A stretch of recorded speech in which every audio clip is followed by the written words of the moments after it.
চলো আর যা তাই করে আমি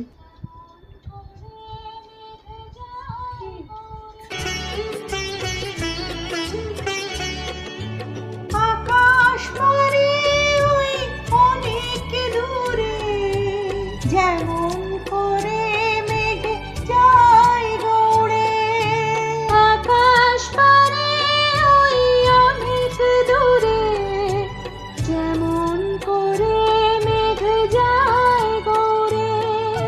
যেমন করে সে হাওয়ায় ভাসে কই তাহার মতো তুমি আমার স্বপ্নে কবু ভাসো না তো। অলির কথা শুনে বকুল হাসে কই তাহার মতো তুমি আমার কথা শুনে হাসো না তো।